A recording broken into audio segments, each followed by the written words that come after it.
সব বাড়িতেই বাজনা বাজে, সব দোকানেই বাজনা বাজে, সবার কানেই বাজনা চলে, ল্যাংটা মেয়ে নাচে সবার কানে।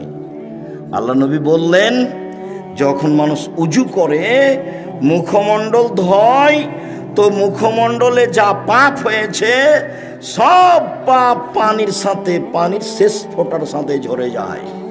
মুখমণ্ডলে কি পাপ হয়?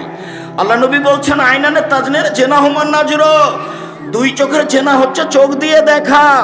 অলাইনানে জেনা হুমাল ইস্তেমাও, দুই কানের জেনা হচ্ছে কান দিয়ে শোনা। অল মুখ অল ফাম জেনাহার নতক, মুখের জেনা হচ্ছে কথা বলা। এগুলো সব মুখমণ্ডলে আছে। এগুলো বড় বড় জেনার মাধ্যম, কান জেনার মাধ্যম, চক্ষু জেনার মাধ্যম, মুখ জেনার মাধ্যম। বুঝুনি তুমি? না বুঝে তুমি মেয়েটার সাথে দিন রাত গল্প করো প্রেমের জেনার, তুমি মনে করো কেউ দেখে না। ভুল হিসাব তোমার। তুমি মারিয়ামের মতো ভুলে যাও। মারিয়াম বলেছিল, কুনতু নাসিয়া মানসিয়া, আমি জাতির কাছে এমন হতে চাই, আমি মারিয়াম, এটা কেউ জানবে না যে আমি মারিয়াম। কেন? আমি যদি বাচ্চা নিয়ে গ্রামে যাই, তাহলে জনগণ বলবে, ছি ছি ছি ছি ছি, তুমি জেনা করে বাচ্চা নিয়ে এসেছো। তুমি বাইতুল মুকাদ্দাসে মসজিদে থাকো, মসজিদ ঝাড়ু দাও, তুমি এমন কাজ করো, আমি কি দিয়ে বুঝাবো গ্রামবাসীকে? বাচ্চা নিয়ে গ্রামে ঢুকলেন, তখন গ্রামের লোকেরা বলল, ছি ছি ছি ছি ছি ছি ছি, তোমার মা ভালো, তুমি এত খারাপ। ছি, তোমার বাপ ভালো, তুমি এত খারাপ। তো আমি মারিয়াম নাসিয়া মানসিয়া হয়ে যেতে চাই, কেউ যেন না জানে আমাকে। ওই মেয়েটার নাম্বার তুমি চিরদিনের জন্য ভুলে যাও। মেয়েটা যে কে, এটা তুমি ভবিষ্যতেও মনে রাখবা না, কোনো দিন মনে রাখবা না। নইলে ও তোমাকে ধ্বংস করবে, তোমার বাপকে ধ্বংস করবে, তোমার বংশকে ধ্বংস করবে, তোমার জাতিকে করবে। তুমি সেখান থেকে ফিরে আসো 1 মিনিট, তোমাকে এখানে বাস্তব দেখায়। জুলাইখায় দরজা বন্ধ করেছিল সব। জুলাইখা সব দরজা বন্ধ করে বলেছিল ইউসুফকে, হাই তালাক, এইসব তুমি আমার সাথে জেনায় লিপ্ত হও। তখন এইসব বলেছিলেন, মাযাল্লাহ, আমি আল্লাহর কাছে আশ্রয় চাচ্ছি। বলো কি তুমি? ইন্নাহু রাব্বি আহসানা মাসায়া, আরে তোমার স্বামী আমার মালিক, আমাকে ভালো থাকতে দিয়েছেন, আমাকে ভালো খেতে দিয়েছেন, আমি এই অন্যায় কেমনে করি? তোমার স্বামী আমার মালিক। জুলাইখা, তোমার স্বামী আমার মালিক, আমাকে ভালো থাকতে দিয়েছেন, ভালো খেতে দিয়েছেন, আমি ওই অন্যায় কেমনে করতে পারি? মাযাল্লাহ, আমি আল্লাহর কাছে আশ্রয় চাচ্ছি। এই বলে তিনি দিলেন দৌড়। তখন দরজা খুলে বের হয়েছেন, এটা বোঝা যায় না। তিনি যখন শেষ দরজায় বের হয়েছেন, পিছনে আছে জুলাইখা, সামনে পড়ে গেল জুলাইখার স্বামী, এক জায়গায় 3 জন। জুলাইখার স্বামী, জুলাইখা, ইউসুফ আলাইহিস সালাম। সামনে পড়তেই জুলাইখা বলল, দেখেন কথা উল্টে দিচ্ছে। জুলাইখা বলল, এই দেখেন, আপনি যাকে বাড়িতে রেখেছেন সে আপনার স্ত্রীর সাথে জেনা করতে চায়। এত খারাপ মানুষ আপনি বাড়িতে রাখেন, এর কি শাস্তি হতে পারে? আরে আপনি কি শাস্তি উল্লেখ করবেন? আমি জুলাইখা বলছি, একে যথাযথ পিটন দিতে হবে, নইলে জেলখানায় বন্দি করতে হবে। 12 বছর জেল হলো। 12 বছর পরে সরকারের পক্ষ থেকে ইউসুফকে ডেকে পাঠানো হলো। ইউসুফ বললেন, জি না, আমি জেল থেকে বের হব না যতক্ষণ পর্যন্ত জুলাইখা জাতির সামনে ঘোষণা না দিবে আমি জুলাইখা অন্যায় করেছি, ইউসুফ করেনি। এই ঘোষণার পূর্ব পর্যন্ত আমি ইউসুফ জেল থেকে বের হব না। আমাদের নবী মুহাম্মদ সাল্লাল্লাহু আলাইহি সাল্লাম বললেন, আমার চেয়ে ইউসুফের অনেক ধৈর্য বেশি, আমার চেয়ে ইউসুফের অনেক ধৈর্য বেশি। আরে আমি মুহাম্মদ সাল্লাল্লাহু আলাইহি সাল্লাম যদি 12 বছর জেলে থাকতাম আর সরকারিভাবে যদি আমাকে ডেকে পাঠানো হতো, তাহলে আমি তাড়াহুড়া করে বের হতাম, চলো চলো চলো চলো। আমাদের নবী মুহাম্মদ সাল্লাল্লাহু আলাইহি সাল্লাম বলছেন যে আমার চেয়ে ধৈর্যশীল কে? ইউসুফ আলাইহিস সালাম। ইউসুফ আলাইহিস সালাম বলছেন, জি না, হবে না, আগে জুলাইখাকে জাতির সামনে ঘোষণা দিতে হবে। জুলাইখা ঠিকই 12 বছর পরে জাতির সামনে ঘোষণা দিল, আমি অন্যায় করেছি, ইউসুফ অন্যায় করেনি। এই যে দেখছেন না, নারী হলো 3 জানের বড়ি, নারী হলো 3 জানের বড়ি। গোপন কথা বলা হবে না, সাথে সাথে তার ফাঁদে পড়া হবে না, তার ফাঁদে পড়লে সব কিছু হারিয়ে যাবে। শুনুন, রাসূল সাল্লাল্লাহু আলাইহি সাল্লাম বলেন, 3টা পাপের কারণে আমার উম্মতের উপরে গজব নেমে আসবে। 1, যখন তারা নেশাদার দ্রব্য পান করবে। 2, মেয়েরা যখন নাচবে। 3, যখন বাদ্যযন্ত্র প্রকাশ পাবে। সব দোকানে বাজনা বাজে, সব মোবাইলে বাজনা বাজে। তোমার মোবাইলে যেন আর কখনো কোনো মেয়ে না নাচে, চিরদিনের জন্য তুমি বন্ধ করো। চক্ষু ঠান্ডা করে জান্নাতের মেয়ে ভোগ করার হিসাব করো না। জান্নাতের মেয়ে ভোগ করা অত সহজ নয়, ওরা অত সাধারণ ভাবে নেই। আল্লাহ তাআলা বলছেন, ওরাকে আমি এমন ভাবে রেখেছি জিন কোনোদিন তাদের স্পর্শ করেনি, মানুষ তাদের স্পর্শ করেনি। ওরাকে ঝিনুকের মধ্যে লুকানো আছে, যখন তাদেরকে বের করা হবে তখন মনে হবে যে এরা ঝিনুকের মধ্যে লুকানো মুক্তা। তাদের কোনোদিন পেশাব হবে না, তাদের কোনোদিন পায়খানা হবে না, তাদের কোনোদিন হায়েজ হবে না। তাদের রূপ চেহারা ভিন্ন ধরনের হবে। 16-18 বছর মেয়েরা যেমন হয়, জান্নাতের মেয়েরা তেমন হবে, তার চেয়ে হাজারো গুণ সুন্দরী। চক্ষু হবে টানা টানা, লম্বা লম্বা, আর মাথার চুল হবে কঁকড়া কঁকড়া। সুন্দরী হওয়ার জন্য যা কিছু লাগে সব কিছু তাদের মাঝে আছে। জান্নাতের মেয়ে ভোগ করতে হলে এই চক্ষু দিয়ে এইসব কিছু ভোগ করে জান্নাতের মেয়ে ভোগ করা যাবে না, ভুল হিসাব। এখানে আরো একটা কথা থেকে গেল। আল্লাহ নবী বলছেন, সালাসাতুন লা ইয়াদখুলুল জান্নাহ আবাদা, 3 শ্রেণীর মানুষ জান্নাতে যাবে না, কখনো যাবে না। 3 শ্রেণীর মানুষ জান্নাতে যাবে না, কখনো যাবে না। 1, দায়ুস, যার ছেলে মেয়ে স্ত্রী পর্দায় থাকে না। গ্রামের সবাই নাকি চাচা, গ্রামের সবাই নাকি বড় ভাই, সবাই নাকি ছোট ভাই, ধর্ম এইভাবে আছে। তাহলে তো বিবাহের মতোই হয়ে গেল। থুবড়া খাওয়াচ্ছে, তখন ওই লোকটার সামনে মেয়েটা বসে আছে, এটা তো চাঁপাইনবাবগঞ্জ। তো মেয়েটা বসে আছে আর ওই লোকটা তার মুখে ক্ষীর তুলে দিচ্ছে।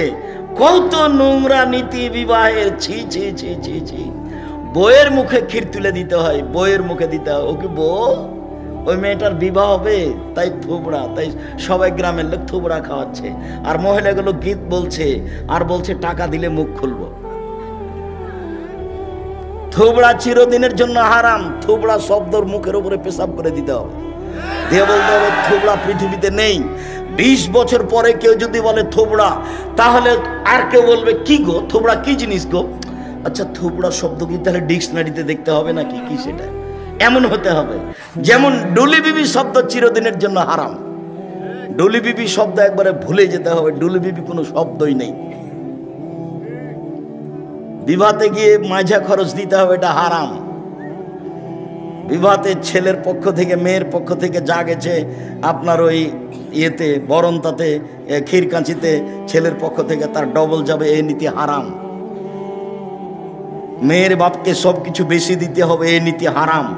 বড় মেয়েদের গীত গাওয়া, এই নীতি হারাম। বউ দেখতে যে টাকা দেওয়া, এই নীতি হারাম। চাঁপাইনবাবগঞ্জের বিবাহের শুরু থেকে শেষ পর্যন্ত একটা কাজ যায় যে একথা আমার জানা নেই। শুরু থেকে শেষ পর্যন্ত সবই হারাম। একটা কাজ যায় আমি এই জেলার মানুষ হিসেবে আমার জানা নেই। যদিও এরা একটা কাজ মনে করে যে উকিল বাপ লাগে, উকিল বাপ লাগে। তো রংপুর, দিনাজপুর, লালমনিরহাট, নীলফামারী, কুড়িগ্রাম, পঞ্চগড়, ঠাকুরগাঁ এসব ডিস্ট্রিক্টের মানুষ মনে করে যে উকিল বাপ ধরাই লাগবে। আর চট্টগ্রামের লোক মনে করে যে উকিল বাপই হলো বাপ। আজ থেকে ওই হলো বাপ, ওই মেয়ের বাড়ি যাবে, ও আসবে, এই হলো বাপ ঘোষণা হয়ে গেছে। যাবে আসবে, যাবে আসবে, মরা পর্যন্ত হলো বাপ আর হলো বেটি। কেমন কথা! এ কোন ধরনের নোংরা নীতি? বিবাহের জন্য 4 জন সাক্ষী লাগে না, 2 জন লাগে। 4 জন নয়, খাতাতে নিয়ম লেখা আছে, ওটা হারাম। 2 জন সাক্ষী পক্ষে নয়। একটা বিবাহ জায়েজ হওয়ার জন্য কয়টা সাক্ষী? 2 জন, বাস। কোর্টের বিবাহ বাতিল। কোর্টে যদি বিবাহ হয় আর মেয়ে যদি 10 ছেলে হয়ে যায় তো 10টাই হারাম। 10 ছেলের মায়ের বিবাহ পড়াতে হবে। কাকে দিয়ে পড়াতে হবে? ওর বাপকে। বলে ওর বাপ মারা গেছে। তো ওর ভাই বলে ওর বড় ভাই মারা গেছে। তো বলে ওর ছোট ভাই ছোটটাও মারা গেছে। কে আছে? যেগুলো ছেলে জন্ম নিয়েছে সেগুলো আছে। ওর মা ওর বিবাহ পড়ায়।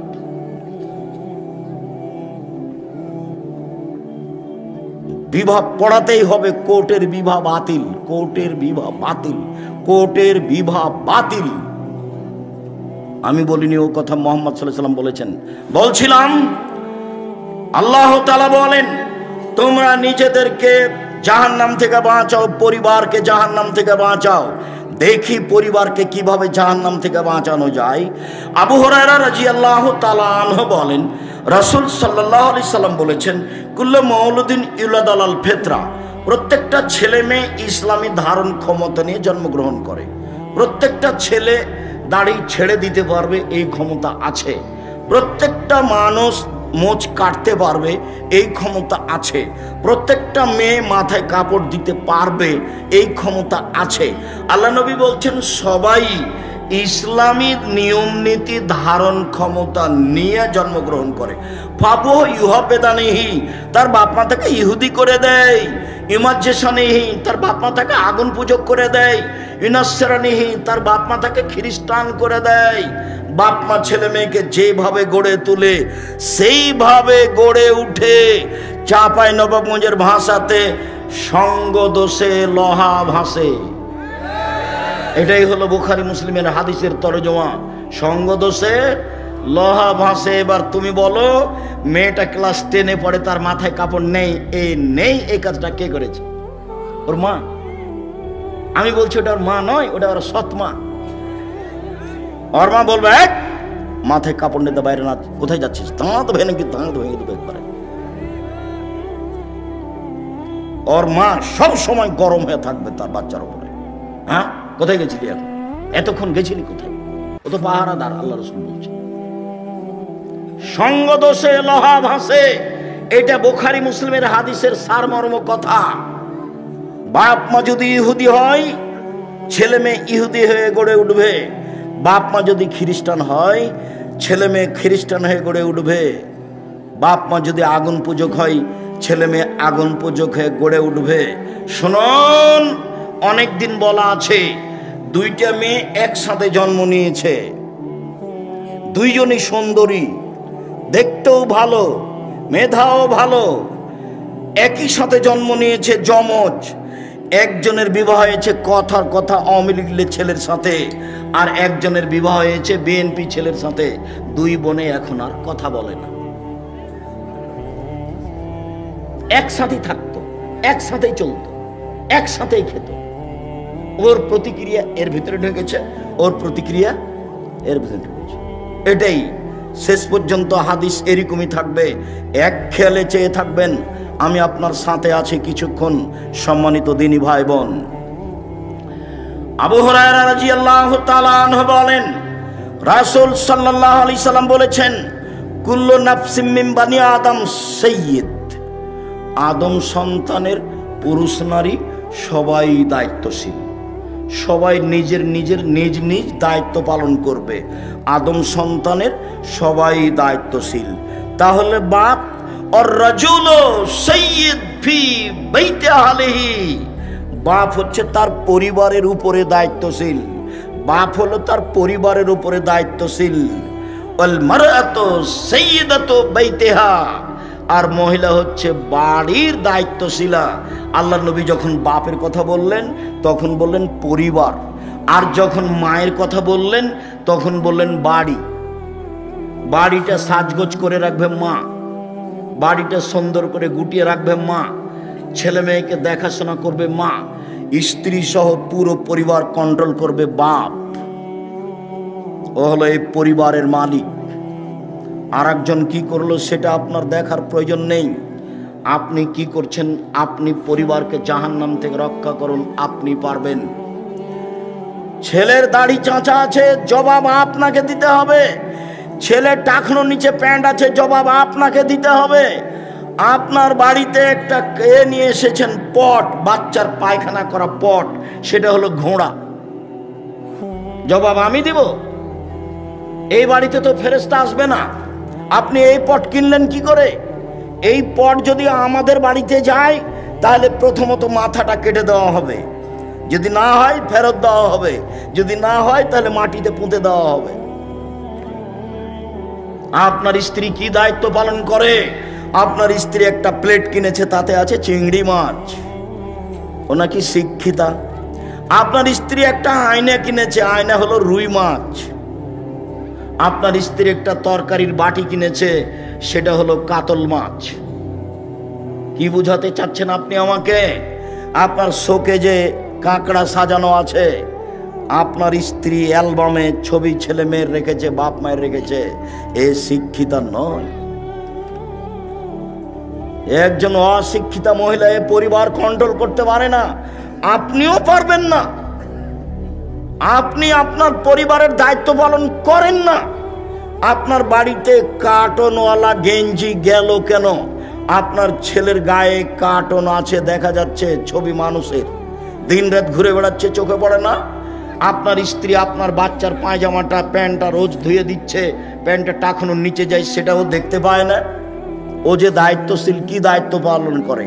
আপনি যে দায়িত্বশীল, কি আপনি দায়িত্ব পালন করেন? সম্মানিত দিনী ভাই বোন, আব্দুল্লাহ ইবনে ওমর রাদিয়াল্লাহু তাআলা আনহু বলেন, এই ছেলে বসো, অল্প সময়, আপনি বিরক্ত হয়ে আমাকে কষ্ট দিবেন না। আর আমি তাফসির মাহফিল করতে আসিনি যে আপনি বাদাম খাবেন আর আমি কেসা কাহিনী বলবো, এরকম কাজ আমি করি না। আর তাফসির মাহফিলের কথাটা আসতে আপনার সাথে আমি একটা কথা বলে রাখছি, আমি আব্দুর রাজ্জাক বিন ইউসুফ আপনার বাড়ির মানুষ। আমি চাঁপাইনবাবগঞ্জের মানুষ, মানে আমি আপনার বাড়ির মানুষ, আপনার বাড়ির মানুষ আমি হতে চাই। আপনি উপেক্ষা করে কিছু করলে জবাব আপনাকে কিয়ামতের মাঠে দিতে হোক, এটা আমি চাই না। শুনুন, আল্লাহ রাসূল বললেন, পৃথিবীর মানুষ বাল্লিগু আন্নী ওয়ালা আয়া, আমার একটা কথা জানা থাকলে অন্যকে বলো। পৃথিবীর মানুষ, আমার একটি কথা জানা থাকলে অন্যকে বলো। দুই, ওয়া হাদিসু আন বানি ইসরাঈল ওয়ালা হারাজ, বানি ইসরাঈলের কাহিনী বলো, কোনো দোষ নেই। বানি ইসরাঈলের কাহিনী বলো, কোনো দোষ নেই। আমান কাযাবা আলাইয়া মুতাআম্মিদান ফালিয়াতাবাওয়া মাকাদাহু মিনান নার, কেউ যদি কোনো কথা আমার নামে বলে, সেই কথা যদি আমার না হয়, তাহলে তার থাকার জায়গা জাহান্নাম। পাগড়ি যত বড়ই হোক, জুব্বা যত বড়ই হোক, রেহাই হবে না। আপনি যেই কথাটা মুখ দিয়ে বললেন, যেই কথাটা কলমে লিখলেন, সেটা যদি নবীর না হয়, তাহলে আপনার থাকার জায়গা জাহান্নাম। জেনা করে জাহান্নামে গেছে এ কথা নয়, সুদ খেয়ে জাহান্নামে গেছে এ কথা নয়, মানুষকে মেরে জাহান্নামে গেছে এ কথা নয়, জুলুম অত্যাচার করে জাহান্নামে গেছে এই কথা নয়। ধর্মের নামে একটা কথা বলেছে যেটা রাসূলের নয়। আমি আপনাকে শতদিন বলেছি, আমার চাচাতো ভাই চাঁপাইনবাবগঞ্জ শহরের ওই পাশে বক্তব্য শুনতে এসে আমাকে বাড়িতে গিয়ে বলছে যে তাফসির যে করলো, সে কি তাফসির, ওগুলো তোরা জানিস না। ভাইজান কি বললো? ও ছাড়, ওগুলো তোরা পারবি না। আচ্ছা বলেন, আমি একটু শুনি, কি করলে একটু বলেন না। তখন বলছে, জীবনে ওই সব তাফসির শুনিসনি। আচ্ছা শুনিনি বলেন। তো বলছে যে আদম আলাইহিস সালাম ঘুম থেকে উঠে দেখেন পাশে একজন সুন্দরী মহিলা। তো আদম আলাইহিস সালাম হাত বাড়ালেন, তখন ফেরেশতা বলছেন থামেন। তো আদম আলাইহিস সালাম বলছেন কেন? তাহলে মোহর দিতে হবে। মোহর আবার কি? তো বলছে যে মুহাম্মাদের নামে 10 বার দুরূদ পড়ে দিতে হবে, সেইটা হলো মোহর। আল্লাহ বলছেন যে আদম আলাইহিস সালাম সবচেয়ে বড় শিক্ষিত পৃথিবীতে। কেন? আল্লাহ বলছেন আমি আদমকে কি করেছি, সব কিছু শিখিয়ে দিয়েছি। এমন কোনো কিছু পৃথিবীতে ছিল না, এখন নেই, কিয়ামত পর্যন্ত হবে না, যেটা আদম জানতেন না। আদম আলাইহিস সালাম পৃথিবীতে সবচেয়ে বড় শিক্ষিত। এত বড় শিক্ষিত মানুষ বউখান কিভাবে হালাল করতে হবে সেটাই জানেন না। মোহর না দিয়েই হাত বাড়াতে গেলেন। ফেরেশতা বললেন থামেন। আদম আলাইহিস সালাম বললেন কেন? মোহর দিতে হবে। মোহর আবার কি জিনিস? মুহাম্মাদের উপরে 10 বার দরুদ পড়ে দিতে হবে, 1000 বার দরুদ পড়ে দিতে হবে। আমি কিয়ামত পর্যন্ত সময় দিয়েছি, কিয়ামত মানে আমার মরা পর্যন্ত। যেমন কোরআন মাজিদের গায়ে শরীফ লেখা আছে, আমি সময় দিয়েছি কিয়ামত পর্যন্ত, না আমার মরা পর্যন্ত। কোরআন মাজিদের শেষে 1 পৃষ্ঠা দোয়া লেখা আছে, দোয়া খাতমিল কোরআন। আমি বলেছি নবীর নয়, এটা মানুষের বানানো। সময় দিয়েছি কিয়ামত পর্যন্ত, না আমার মরা পর্যন্ত। আপনি মনে কষ্ট নিয়েন না, আমি আপনার ভাই। আপনি মনে কষ্ট নিয়েন না, আমি আপনার ভাই। আপনি মনে কষ্ট নিয়েন না, আমি আপনার ভাই, আমি আপনার ছেলে। আপনার বাড়িতে লেখাপড়া করে আমি মানুষ হয়েছি, আপনার সামনে আমি হক কথা বলবো, এটা আমার অধিকার আছে। আপনি যদি কিছু মনে করেন আমি দুঃখিত, আপনি দায়িত্ব পালন করেননি। এই জন্য মকসুদুল মুমিনিন বইয়ে প্রথমে লেখা আছে 1 ওয়াক্ত নামাজ কাজা করলে 80 হোক বা জাহান্নামে থাকতে হয়। প্রমাণ করেন দেখি, প্রমাণ করেন দেখি। বইয়ের এক জায়গাতে হেডলাইনে লেখা আছে অবিবাহিত ছেলেমেয়ের পড়া নিষেধ। অবিবাহিত ছেলেমেয়ের পড়া নিষেধ। যে দেখে সেই পড়ে, যে দেখে সেই পড়ে, যে দেখে সেই পড়ে। আমি নিজে পড়ে দেখলাম, আমি নিজেও পড়ে দেখলাম, দেখি কি আছে। আমি তো বিবাহিত মানুষ, আমি তো আর নায়ের মধ্যে নেই, তা আমি পড়ে দেখলাম। এখন লেখা আছে ভরা পেটে স্ত্রী মিলন হলে ছেলে ভ্যাংচা হয়, সফরের পূর্বে স্ত্রী মিলন হলে ছেলে কানা হয়, চন্দ্র সূর্য গ্রহণে স্ত্রী মিলন হলে ছেলে টেরা হয়। এসব কথা লেখা আছে। আল্লাহর কসম, আমি আব্দুর রাজ্জাক বিন ইউসুফ আপনার কাছের মানুষ, আল্লাহর কসম এগুলো সত্য কথা নয়, বরং কোরআনের বিরোধী।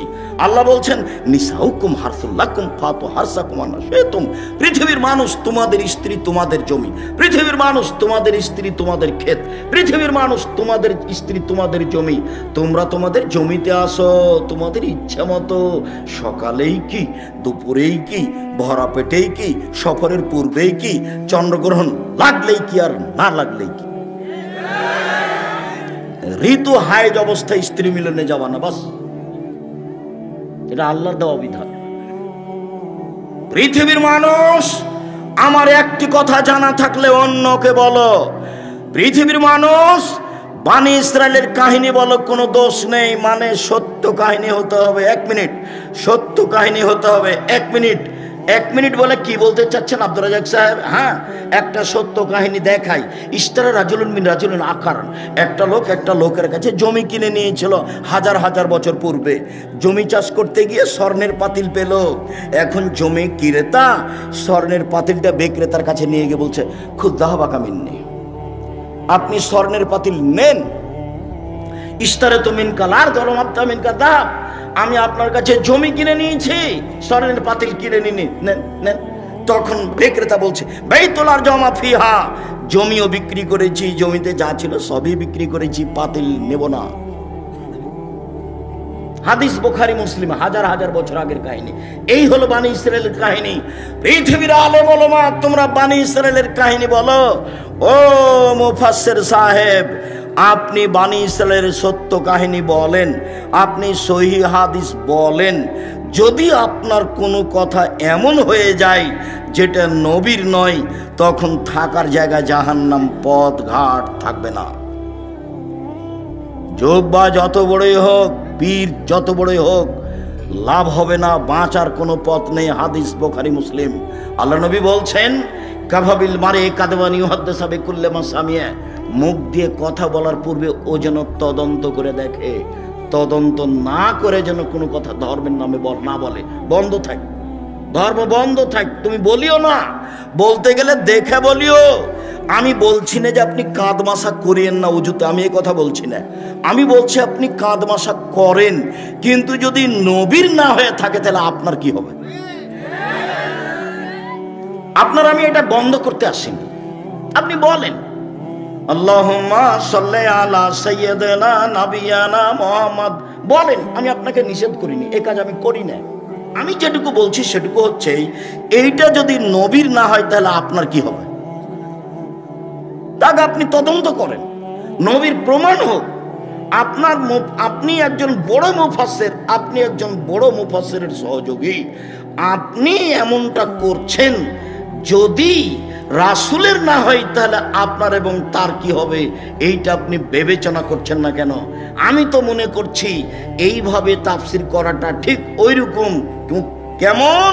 ফাতেমা যেমন বলেছিলেন, ফাতেমা কান্দিয়া কয় আজ বুঝি হুসাইন কারবালাতে শহীদ হয়। ফাতেমা কান্দিয়া কয় আজ বুঝি হুসাইন কারবালাতে শহীদ হয়। যেদিন হুসাইন কারবালাতে শহীদ হচ্ছেন ইরাকের মাটিতে, তার 49 বছর আগে ফাতেমা মারা গেছেন। কতদিন আগে মারা গেছেন? 49 বছর আগে। তাহলে ফাতেমা এইভাবে কিভাবে বলবেন? তাহলে তো ধর্মের কথা, আমি যদি এরকম বক্তা হই তাহলে আমার কথা হয়ে গেল ওইরকম পুথির গানের মতো, 6 মাসের রাস্তা মর্দ 6 দিনে গেল, ঘোড়ায় চড়িয়া মর্দ হাঁটিয়া চলিল।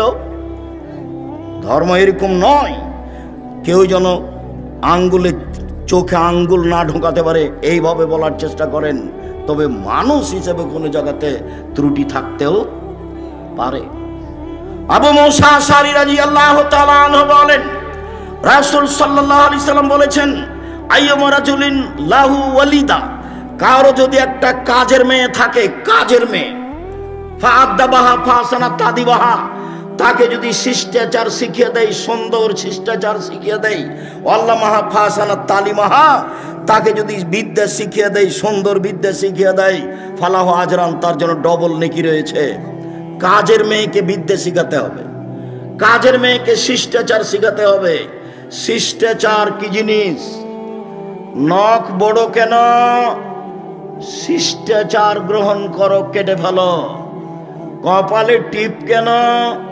শিষ্টাচার গ্রহণ করো, টিপ তুলে ফেলো। শোনো, যেই ওই পায়ে যেগুলো বাজে সেগুলো কি? নূপুর। এই বাজনা নূপুর কেন? এটা শয়তানের বাজনা, খুলে ফেলো। এইভাবে চুল বেনি করে উপরে ধামাওয়ালিদের মতো করে রেখেছো কেন? এই শিষ্টাচার বন্ধ করো। শিষ্টাচার কি জিনিস? শিষ্টাচার কি জিনিস? আম্মু বাড়ি থেকে বের হলে আমাকে সালাম দিয়ে বের হও, শিষ্টাচার। আম্মু বাড়িতে ঢোকার সময় সালাম দিয়ে ঢোকো, শিষ্টাচার। আম্মু পড়তে বসলে নাসফালাক ইখলাস রব্বে জিদনি ইলমা বলে পড়তে বসো, শিষ্টাচার। আম্মু ডান পায়ের জুতা আগে পরো, বাম পায়ের জুতা পরে পরো, শিষ্টাচার। আম্মু বাম পায়ের জুতা আগে খুলো, ডান পায়ের জুতা পরে খুলো, শিষ্টাচার। আম্মু টয়লেটে ঢোকার সময় দোয়া পড়ো, বের হওয়ার সময় দোয়া পড়ো, শিষ্টাচার। আম্মু মসজিদে ঢুকলে ডান পা আগে দাও, বাম পা পরে দাও, শিষ্টাচার। আম্মু মসজিদ থেকে বের হলে বাম পা আগে দাও, ডান পা পরে দাও, শিষ্টাচার। শিষ্টাচার দিয়ে, ইসলামী শিষ্টাচার দিয়ে দিন রাত পূর্ণ হয়ে আছে।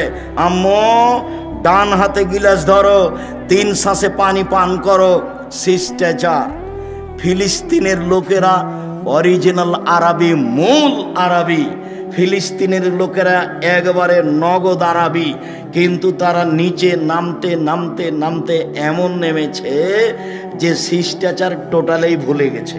আব্দুর রহিম মিশর আজহারে পড়তো, সেই সুবাদে গাজা ফিলিস্তিনের লোকেরা যারা মিশরে এসেছিল, ওদের আমরা বাছাই করে কয়েকশো লোককে কয়েকবার সহযোগিতা করেছি। তো আমি সেদিন সহযোগিতা দিচ্ছি আপনাদের পক্ষ থেকে। তা আমি যখন দিচ্ছি তখন বাম হাতে নিল, আর একজন বাম হাতে নিল। আমি দেওয়া বন্ধ করে বক্তব্য দিলাম।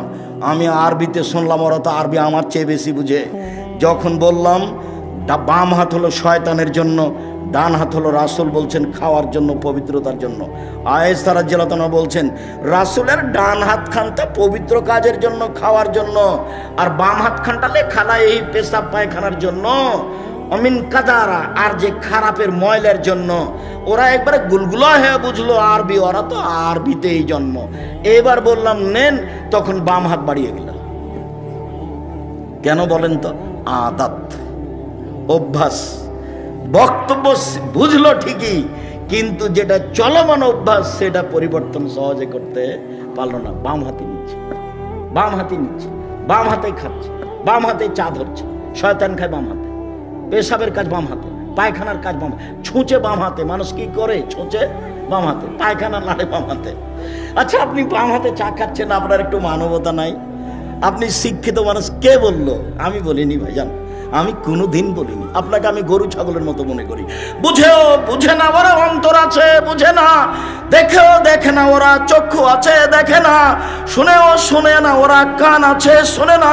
উলাইকা কালানাম, তারা পশু প্রাণীর মতো, তারা গরু ছাগলের মতো, তারা কুকুর শ্রীর মতো। ভালো মজাও তার চেয়ে বেশি, তার চেয়ে বেশি খারাপ। যে শ্বশুরের কাছে যৌতুক নেই সে কুকুর শ্রীগালের চেয়ে বেশি খারাপ। 24 ঘন্টার মধ্যে সন্ধ্যা হতে হতে মোটরসাইকেল ফেরত দিতে হবে। খালি মায়েরা বলছে, মায়েরা খালি বেটার সামনে গল্প করছে, আব্বু অমুক অমুক ছেলের শ্বশুর না বাড়ির সব কিছু ফার্নিচার সাজিয়ে দিল। খালি মায়ের সামনে এগুলো, মায়ের গল্প, ছেলের সামনে মা এগুলো গল্প করছে। মেয়ের বাপ ফার্নিচার সাজিয়ে দিবে, তুমি কি বলবে মাকে? আম্মা দিন মজুরি করে খেলেও শ্বশুরের জিনিস নেব না, প্রয়োজনে ভিক্ষা করে যদি খেতে হয় তবু শ্বশুরের জিনিস নেব না, বরং শ্বশুরকে একটা বছর শেষে লুঙ্গি কিনে দিব। যৌতুক চিরদিনের জন্য হারাম।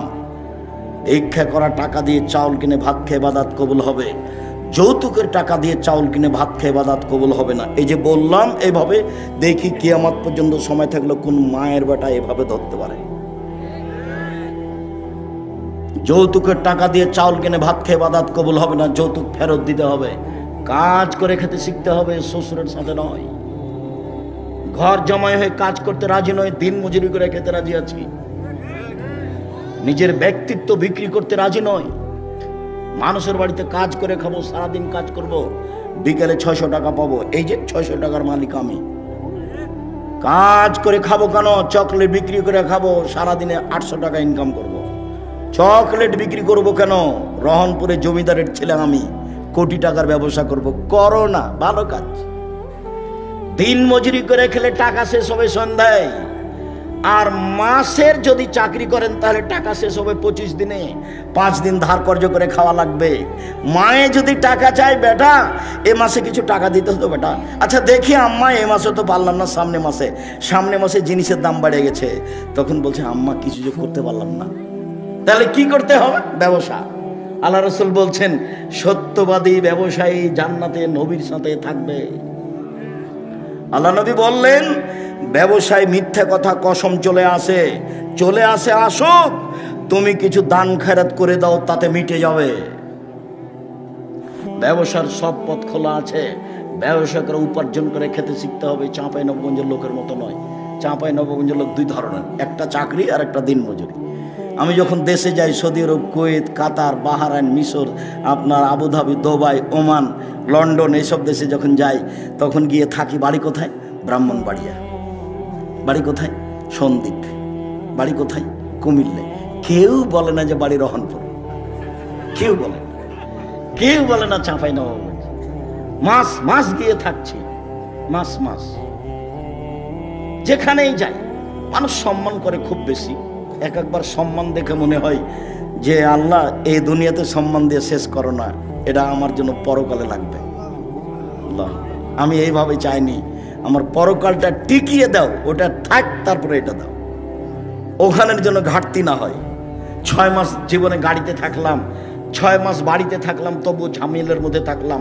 ইবাদত বান্দিকে কিছু করতে পারলাম তা আমার মনে বলে না, তবে আমার একটা দৃঢ়তা কাজ করে।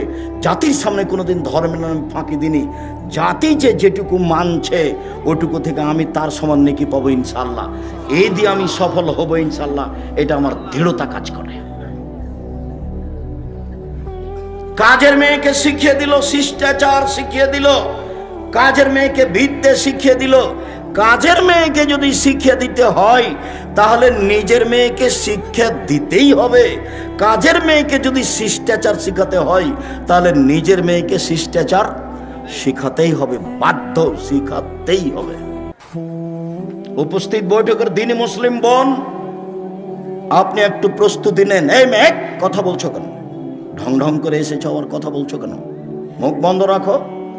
উপস্থিত দিনী বৈঠকের মুসলিম বোন, আপনাদের সাথে আমাদের আন্তরিকতার অভাব নেই। কেউ যদি গায়ের উপর দিয়ে চড়ে চলে যায় তবু মুখ খুলবেন না। আপনি অনুরোধ রক্ষা করেন, আপনার কাছাকাছি এসেছি, আপনাকে কিছু বলতে চাচ্ছি, আপনি একটু মুখটা বন্ধ করেন, মুখ খুলবেন না, একবারে টোটালি মুখ বন্ধ করেন। কেউ যদি গায়ের উপর দিয়ে চড়ে চলে যায় আপনি তার প্রতিশোধ নেবেন না। আচ্ছা গেছে গেছে, চুপ থাকেন আপনি। এইদিকে শুনেন, আসলে মাকে বহুদিন বলেছি, অনেক ছেলের জানা আছে, আপনারও জানা আছে, কথাটা পুনরায় বলে এটাকে আপনার কাছে শক্ত করতে চাচ্ছি। শুনুন, জাবের বলছেন রাদিয়াল্লাহু তাআলা আনহু, আমরা একদা রাসূলের সাথে যুদ্ধ করে আসছিলাম, মদিনায় ঢুকবো। তখন আল্লাহ রাসূল বলছেন, এই থামো থামো থামো, তোমরা এখানে থামো, রাতে সকালে বাড়িতে যাব। তো আমি জাবের বললাম, আল্লাহর নবী, আমি নতুন বিবাহ করেছি, আমাকে বাড়ি যেতে অনুমতি দেন। তখন আল্লাহ রাসূল আমাকে বলছেন, ও তুমি বিবাহ করেছ? বিকরা নাম সাইয়্যিবা, কুমারী মেয়ে বিবাহ করেছ না তালাক প্রাপ্তা মেয়ে বিবাহ করেছ? তা আমি বললাম, আল্লাহর নবী, আমি তালাক প্রাপ্তা মেয়ে বিবাহ করেছি। ওর বিবাহ হয়েছিল, তার স্বামী তাকে ছেড়ে দিয়েছে, আমি তাকে বিবাহ করেছি। তখন আল্লাহ রাসূল বলছেন, আরে হাল্লা বিক্রান তুলায় বোকা, তুমি কুমারী মেয়ে কেন বিবাহ করলে না? তুমি অবিবাহিতা মেয়ে কেন বিবাহ করলে না? তুমি তার সাথে খেলতে, ও তোমার সাথে খেলতো, তুমি তার সাথে খেলতে, ও তোমার সাথে খেলতো। তখন জাবের বলছেন, আল্লাহর নবী, আমার আব্বা উহুদের যুদ্ধে শহীদ হয়েছেন 9 জন মেয়ে রেখে। এক খেয়ালে চেয়ে থাকো ছেলেরা তোমরা, ভাইজান আপনি এক খেয়ালে চেয়ে থাকবেন। জাবের বলছেন, আল্লাহর নবী, আমার আব্বা শহীদ হয়েছেন 9 জন মেয়ে রেখে, আমার 9 জন বোন আছে। আক্রাহ আন উজাব আন আতাজাওয়াজা মিসলাহুন্না, আমি আমার বোনদের সমবয়সের মেয়েকে বিবাহ করা পছন্দ করছি না 4টা কারণে। আমি বেশি বয়সের মেয়ে বিবাহ করেছি 4টা কারণে। আমার বোনদের সমবয়সের মেয়েকে বিবাহ করা পছন্দ করিনি 4টা কারণে। এক, লেতুয়াল্লিমাহুন্না, আমার স্ত্রী যেন আমার বোনদেরকে বিদ্যা শিখাতে পারে। বিদ্যা তো একটা স্কুলে আছেই, ওমা তোমার আকাশ তোমার বাতাস। আমি ঠাকুরের নিন্দা করিনি, আমি বলেছি তোর বাপের আকাশ। ও সববার বলছে ও কালিমা তোমার আকাশ তোমার বাতাস। বাংলার মানুষজন ভেবে দেখলো না, চিন্তা ভাবনা করলো না, দিনরাত বলছে, আমার আর করার কি আছে? আমি মানুষ হিসেবে যা বুঝেছি সেটা বলেছি। তো আমি ঠাকুরের মানের হানি করলাম কি করে? 5,000 কোটি টাকার মামলা হলো। আমি যখন কাঠগড়ায় উঠলাম তখন জজ আমাকে বলছে, আপনি পিস টিভি করেন, পিস টিভিতে কথা বলেন আপনি? বলে জি। আপনি পিস টিভির আলোচক? জি। আপনার মামলাটা আমি খারিজ করে দিলাম প্রথম দিনই। আর 1,000 কোটি টাকার মামলা ছিল সিলেট সুনামগঞ্জে। তো আমি যখন কাঠগড়ায় দাঁড়ালাম তখন আমাকে বলছে, এভাবে দেখেন, আপনার সাথে মামলা নিয়ে আমার কোনো কথা নেই। ওই নথিটা এভাবে উল্টে দিলেন, দিয়ে বলছেন আপনার সাথে কিছু কথা। আমার বক্তব্যকে তো একবার তন্ন তন্ন করে দেখেছে। বলছে যে আল্লাহর নবী এবং আয়েশা একসাথে গোসল করলেন, উভয়ের পরনে কাপড় ছিল না, এই কথাটা আপনি কেমনে বললেন? কিভাবে বলতে পারেন? আমি তো উত্তর দিব না, কিছু বলবো না। আমাকে উকিল বলেছে, যাই বলুক মুখ খুলবেন না। এর নাম জজ, যেটা বলবে সেটাই হবে, মুখ খুলবেন না। চিরদিন আপনার কথা শুনেছি, আজকে আমার কথা শুনবেন দয়া করে। ঠিক আছে, আপনার কথাই শুনবো, মুখ খুলবো না। বলছে 1 বালতি গরুর পেশাবে কাপড় ভিজিয়ে দিলে তাতে সলাত হবে, এই কথা আপনি কেমনে বললেন? হোসেন আহমদ মাদানি শিরক করেছেন ডালিম গাছের নিচে বুখারী পড়িয়ে, আপনি এ কথা কেমনে বললেন? কথা কিন্তু হুবহু এরকম নয়, মানে কম বেশ করে বলা হচ্ছে। তো 16 মিনিট কথা বলার পরে একটানা 16 মিনিট কথা বললেন, আমি মুখ খুলিনি। 16 মিনিট পরে বলছে যে আপনি এই কারণে এখানে এসেছেন আমার মনে হচ্ছে না, অন্য কিছু কারণ হবে। মানে আপনি বলেছেন শাহজালাল সিলেটির কবর ভেঙে দিতে হবে, ওই জন্য আপনি এখানে এসেছেন। আসলে আপনি ঠাকুরকে বলেছেন যে তার বাপের আকাশ, এই জন্য আপনি আসেননি, ওই কারণে এসেছেন। তারা মানে মাঝারি মানুষ তারা। তো বললো যে আপনার কি জামিন মঞ্জুর করা হলো। উনি বললেন না যে আপনার মামলা খারিজ করে দিলাম, উনি বললেন জামিন মঞ্জুর করা হলো। আর যারা সামনে ছিল তাদেরকে বললেন যে আপনারা তার সাথে কথা বলবেন না। তারপরে একবার গেছিলাম, তারপরে আর যাওয়া লাগেনি, আলহামদুলিল্লাহ। বলছিলাম সম্মানিত দ্বীনী ভাই বোন, রাসূল সাল্লাল্লাহু আলাইহি ওয়াসাল্লাম যেভাবে বললেন, জাবের বলছেন রাসূলের উত্তরে, এক, আমার স্ত্রী যেন আমার বোনদেরকে বিদ্যা শিখাতে পারে। দুই, আমার স্ত্রী যেন আমার বোনদেরকে শিষ্টাচার শিখাতে পারে। উপস্থিত বৈঠকের দ্বীনী মুসলিম বোন শুনেন, এই মেয়ে শোনো, শিষ্টাচার কি জিনিস? শিষ্টাচার কি জিনিস? বাড়ি যাওয়ার সময় একটা বই নিয়ে যাবো, আদর্শ পরিবার। আদর্শ পরিবারের শুরু থেকে নিয়ে শেষ পর্যন্ত সবই শিষ্টাচার, সবই শিষ্টাচার। ছেলেরা হাতে মেহেদি লাগাতে পাবে না, ছেলেরা মেহেদি লাগাবে মাথার চুলে ও দাড়িতে, যেটা সাদা হয়ে গেছে। মহিলারা হাতে মেহেদি দিবে, হাতে তো মেহেদি দিবেই, পায়েও দিতে হবে, হাতে ও পায়ে দুইটাতে দিবে। তো আমাদের চাঁপাইনবাবগঞ্জে তার কথা ছড়িয়ে আছে, আল্লাহর নবী দাড়িতে মেহেদি দিয়েছিলেন, সেই জন্য পায়ে দেওয়া যাবে না। কথা যে মিথ্যে, ঠিক আছে, আল্লাহ নবী দাড়িতে মেহেদি দিয়েছিলেন, কথা তো ঠিক। তো আল্লাহ নবী দাড়িতে তো আতরও দিয়েছিলেন।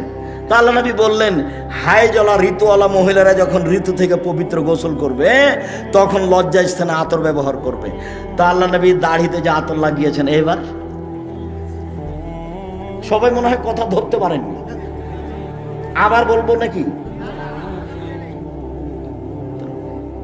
বলবো, আল্লাহর নবী দাড়িতে মেহেদি লাগিয়েছেন, ভালো কথা। আমরা বুঝলাম যে সেই জন্য মেহেদি মহিলারা পায়ে লাগাবে না, দাড়ির একটা না, মেহেদির একটা সম্মান হয়ে গেছে। তো আল্লাহ নবী বলছেন যে যাদের হায়েজ হয়েছে মহিলারা, ওরা যখন হায়েজ থেকে গোসল করে পবিত্র হবে তখন আল্লাহ নবী বললেন যে ওরা যেন লজ্জা স্থানে আতর ব্যবহার করে। তো আতর যে আল্লাহ নবী দাড়িতে লাগিয়েছেন, এইবার তার মানে হলো এই লজ্জা স্থানে না লাগানো জিনিস, দাড়িতে লাগানো জিনিস লজ্জা স্থানে চলে, সেটা যদি চলে তো পায়ে কেন চলে না? কথা এরকম নয়, কথা হলো এরকম যে দাড়ি পেকে গেলে মেহেদি লাগাতে হবে। মেহেদি একটা জিনিস, এর মান বাড়লো কমলো এটার বিবেচনা করা যাবে না।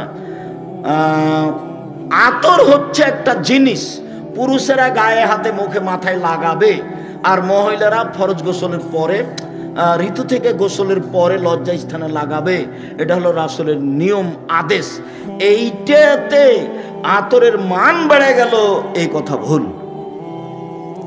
এখন একটা ছাগলের বাচ্চা কুকুরের দুধ খেয়ে বড় হয়েছে, তখন মৌলানা সাহেবকে জিজ্ঞাসা করেছে, মৌলানা সাহেব এই ছাগলের গোশত খাওয়া যাবে কিনা? তখন মৌলানা সাহেব বলছে, এটা কথা হলো নাকি? হ্যাঁ, ওটা কুকুরের গোশত, কুকুরের দুধ খেয়েছে, ওটা হারাম। তো বেকায়দা হয়ে গেল। তাহলে পশু প্রাণীর উপরে কি কোরআন হাদিসের বিধান আছে? পশু প্রাণীর উপরে কোরআন হাদিসের কোনো বিধান নেই। ও পায়খানা খেয়ে বড় হোক, না হলে ঘাস খেয়ে বড় হোক, ওটা পশু প্রাণী। ওর জন্য প্রজনন পদ্ধতি, গবাদি পশুর উন্নয়ন ষাঁড় দিয়ে করতে হবে, এটা ভালো। ষাঁড় দিয়ে যদি না করেন, তার উন্নয়নের জন্য যত পথ আছে সবই করেন, কেননা তার উপরে কোনো কোরআন হাদিস প্রযোজ্য হবে না। এটা ভুল হিসাব। সম্মানিত দ্বীনী ভাই বোন, বলছিলাম রাসূল সাল্লাল্লাহু আলাইহি ওয়াসাল্লাম মুখের উপরে জাবের বললেন, এক, আমার স্ত্রী যেন বিদ্যা শিখাতে পারে। দুই, আমার স্ত্রী যেন আমার বোনদেরকে শিষ্টাচার শিখাতে পারে। তিন, আমার স্ত্রী যেন আমার বোনদের মাথার চুল চিরুনি করে সাজগোজ করে যত্ন করে রাখতে পারে। মায়ের যত্ন কে নিবে? বাচ্চার যত্ন কে নিবে? মা। কাজের মেয়েকে দিয়ে বাচ্চার যত্ন নেওয়া ঠিক নয়। জায়েজ, আমি না জায়েজ বলিনি, তবে সব সময় বাচ্চার যত্ন কে নিবে? মা। তার মাথাটা চিরুনি করে দিবে মা, তার কাপড়টা পরিষ্কার করে দিবে মা, তাকে গোছগাছ করে রাখবে মা, তাকে ঝকঝকে করে রাখবে মা, তার গায়ের পাঞ্জাবিটা পরিষ্কার করে দিবে মা, তাকে ডান হাত আগে ঢোকাইতে বলবে জামাতে তার মা। সব শিষ্টাচার তার মা পালন করবে এবং বাচ্চাকে যত্ন করে রাখবে। যখন বাচ্চাকে দুধ খাওয়াবে তখন মায়ে বিসমিল্লাহ বলবে। মা যদি বিসমিল্লাহ ছাড়া বাচ্চাকে দুধ খাওয়ায় তাহলে যতবার খাওয়াবে ততবার শয়তানে দুধ খাবে, খাবেই খাবে। আল্লাহর নবী বলেছেন দুধ খাবে শয়তান, অতএব খাবেই খাবে। মা যতবার বাচ্চাকে দুধ খাওয়াবে ততবার মা কি বলবে? বিসমিল্লাহ বলবে। মা যখন রাতে দরজাটা বন্ধ করবে তখন বিসমিল্লাহ বলবে। মা যখন বাল্বটা অফ করে দিবে তখন বিসমিল্লাহ বলবে। যখন মা জ্বালানটা বন্ধ করবে তখন বিসমিল্লাহ বলবে। মা যখন তরকারির পাতিলে ঢাকবে তখন বিসমিল্লাহ বলবে। মা যখন আটার পাতিলে ঢাকবে তখন বিসমিল্লাহ বলবে। আল্লাহ নবী বলেন সব কিছু ঢেকে রাখো, খোলা রাখো না। রাতে কতগুলি বালা মুসিবত চলে, খোলা জিনিস যে খাবে তার রোগ ব্যাধি হয়ে যাবে। হাটে বাজারে এভাবে খোলা জিলাপি খাবেন না। একবারে সপ্তাহ সপ্তাহ খোলা পড়ে আছে আর আপনি কিনে নিয়ে চলে যাচ্ছেন। আল্লাহ নবী না করেছেন। সূর্য ডুবার পরে বাচ্চাকে বাহিরে নিয়ে যাওয়া যাবে না, নইলে বাচ্চাকে জিনে ধরবে, শয়তান ধরবে। ছাদের উপরে নিয়ে যাবেন না, আগুনে নিয়ে যাবেন না। রাত যখন এসা কাছাকাছি হয়ে গেছে তখন নিয়ে যান। সব বুখারী মুসলিম এক টানা হাদিস এগুলো। আপনি ইউটিউবে দেখেন আব্দুর রাজ্জাক বিন ইউসুফ খাওয়া পান করার নিয়ম, খাওয়া পান করার নিয়ম আব্দুর রাজ্জাক বিন ইউসুফ বিস্তারিত দেওয়া আছে, আপনি দেখুন। সম্মানিত দিনী ভাই বোন, 4 অতাকুমু আলাইহিন্না, আমার স্ত্রী যেন আমার বাচ্চাদেরকে পাহারা দিতে পারে। উপস্থিত বৈঠকের মুসলিম বোন, এই মেয়ে কথা বলছো কেন? কথা বলছো কেন? 4টা সিরিয়াল করো তো দেখি। তুমি মা, তুমি আদর্শ মা, তুমি বুদ্ধিমতী মা, তুমি মা, আপনি মা, আপনি বুদ্ধিমতী মা, আপনি হস্তিনী নন, আপনি ভালো মা। 1, বাচ্চাকে বিদ্যা শিখাতে হবে। 2, বাচ্চাকে শিষ্টাচার শিখাতে হবে। 3, বাচ্চাকে যত্ন করে রাখতে হবে। 4, বাচ্চাকে পাহারা দিতে হবে। এবার বলেন আপনি যে মেয়েটা মাথায় কাপড় না দিয়ে দেয়নি তার মা কি পাহারাদার? তার মা পাহারাদার নয়। আপনার নিজের জিম্মেদারি আর একজনের উপরে চাপিয়ে দিয়ে সফল হওয়া যাবে না। এইবার আপনার সাথে আর একটু থাকে উপস্থিত বৈঠকের মুসলিম বোন, এই ছেলে তোমার আমি কাছে আসছি, তুমি নিরাশা হবে না। কি বলেন তো আব্দুর রাজ্জাক সাহেব, আমার কাছে কি? আল্লাহ নবী বলছেন মালালা জারিয়াতাইনে, কেউ যদি 2টা মেয়ের লালন পালন করে, 2টা, হাত্তা তাবলুগা, বড় হওয়া পর্যন্ত, বিবাহ হওয়া পর্যন্ত, ফাহুয়া ফিল জান্নাতে হাকা যা, তাহলে সেই বাপ আর আমি জান্নাতে এভাবে থাকবো। 2টাকে জমা করে দিলেন, আঙ্গুল 2টা জমা করে দিলেন, 2টা মেয়ে। এবার বলছেন আনাওয়া কাফিরুল ইয়াতীম, কেউ যদি এতিমের লালন পালন করে সে আর আমি জান্নাতে এইভাবে থাকবো। ওয়াসারা বিসাবাব আলস্তা, তর্জনী এবং মধ্যমা ইশারা করলেন, ফাররাকা বাইনাহুম শায়ান, একটু ফাঁকা রাখলেন। বুঝতে না পারলে আমি আবার বলছি, এতিম লালন পালন করলেও নবীর সাথে থাকা যাবে, তবে মধ্যে কি আছে? একটু ফাঁকা আছে। আর কেউ যদি 2টা বেটির লালন পালন করে বিবাহ শাদী দিয়ে দেয়, তাহলে এই বাপ রাসূলের সাথে কিভাবে থাকবে? একসাথে। হাদিস সহিহ। আর একটা বলি, আল্লাহ নবী বলছেন মানা আলা সালাসা বানাতিন, কেউ যদি 3টা মেয়ের লালন পালন করে, ওয়া আদাবাহুন্না, শিষ্টাচার শিখিয়ে দেয়, ওয়া আল্লামাহুন্না, বিদ্যা শিখিয়ে দেয়, ওয়া যাওয়াজাহুন্না, বিবাহ শাদী দিয়ে দেয়, আহসানা ইলাইহিন্না, তার সাথে সদাচরণ করে, একবারও বলে না এই তো মুখ ভেঙে দেবো, এই তো দাঁত খুলে দেবো, এই তোর স্বভাব খারাপ, এই তোকে এই করবো সেই করবো, একবারও বাপ মেয়েকে এভাবে বলে না। সবসময় আদর করে। চাঁপাই নবমুজের ভাষাতে বলে আম্মু কি নিবা আম্মু। ওরে মাকে একদিন আম্মু বলেনি, একবারে বলে শেষ করছে। আচ্ছা ঠিক আছে বলেন, সমস্যা নেই, তবে মাকে ভুলে যাবেন না। আমার একটা পরামর্শ মনে রাখবেন, সালাম ফেরার পূর্বে কি বলবেন? রব্বির হামহুমা কামা রব্বায়ানি সাগীরা। আর একটা কথা মধ্যে বলে নি, যেটা ভারী আর এটা সহজ, সেটা হলো এই, একজন সাহাবী এসে বলছেন আল্লাহর নবী, আমার পিতা মারা গেছেন, ও তারাকা মালান, টাকা পয়সা ছেড়ে গেছেন, অলাম ইউসিনি, আমাকে কোনো উপদেশ দিয়ে যাননি।